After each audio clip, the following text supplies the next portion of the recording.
So this morning we thought we'd check in to see how other businesses in the region are doing. Lucy Green runs a self-catering business on Exmoor. She's not taking any chances in a bid to get customers to return by trebling her cleaning team. Morning to you, Lucy. Good morning, Claire. That is a huge take on, isn't it? How big a change is this for you? Well, it's a significant change. We've increased the time taken to clean the cottages, and we've also, as you said, we've trebled our team. So it's now, I describe it as ground force on speed on a Friday. I've got 3 cottages changing over today, and it will be hectic but organised. So everybody knows their role, and we have a lot to do, but we always get it done. What sort of elements then? Because, I mean, there's a part of me that thinks, well, OK, in terms of cleanliness, you would expect things to obviously be of a high standard anyway, COVID or not COVID. What sort of elements of the cleaning routine are different than before?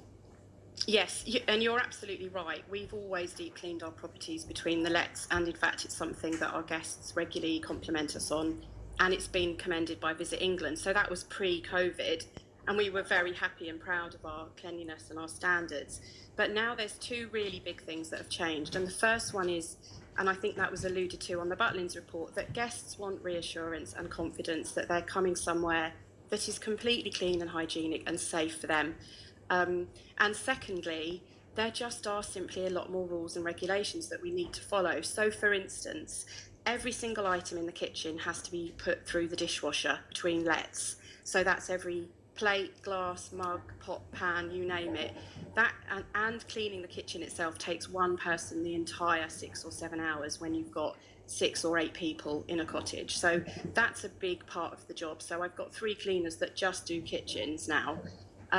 We back out clean every single room. So once the housekeepers have been in and cleaned in the normal way, so they've steam cleaned the floors and they've cleaned the bathroom and changed the beds, we then go back, myself and one of the cleaners, and we back out clean with Milton. So we sterilise every single surface, what we call a high touch area. So that would be everything from the door handles to the light switches. We clean every single coat hanger, every banister, railing, child gate, even the hair dryers we disinfect, including the cord and the plug that somebody would touch. So it's a huge amount of additional work. And outside we disinfect all our garden furniture, and we disinfect the exterior of our hot tubs as well. So we've got one person who just works in the garden all day.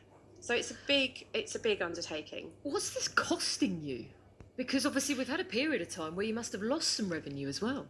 Yes. So we had 3 months where there was absolutely no income, and of course I was paying money back to my guests who'd booked direct, who were cancelling holidays. So not only was I not bringing any money in, I was paying money out.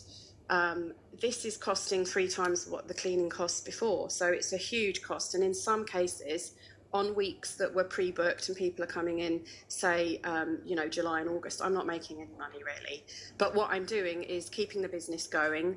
I'm getting fantastic feedback. People are booking to come back next year. So I see it as a short-term hit. But on the other hand, we're fully booked and people are having lovely holidays and they're coming here and they're spending money in the local businesses. And we know that we need that because we are so reliant on tourism in West Somerset.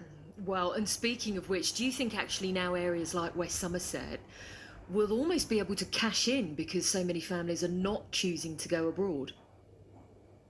I think if we do it in the right way, I'm thinking of when we had the Olympics in London, and if you remember, the London hotels put their prices up so high that people just didn't stay in the hotels. So I think it's a question of doing it in the right way, giving people the right offer and getting the prices right. Because remember, a lot of people have lost their jobs, they've been furloughed, there's a lot of economic uncertainty.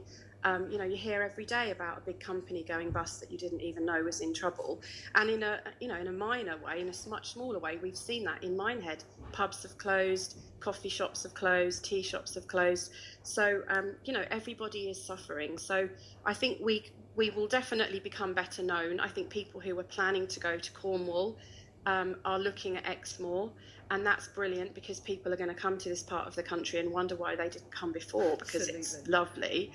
But we need to raise our game if we're going to keep those people here and have them come back and fall in love with Exmoor like we have. Lucy, it's great to talk to you. All the best going forward. Thank you for being on the show today. Lucy Green there runs a self-catering business on Exmoor. Later on, we'll be hearing from Minehead Bid, who work with business leaders and traders in the area as well. The state of tourism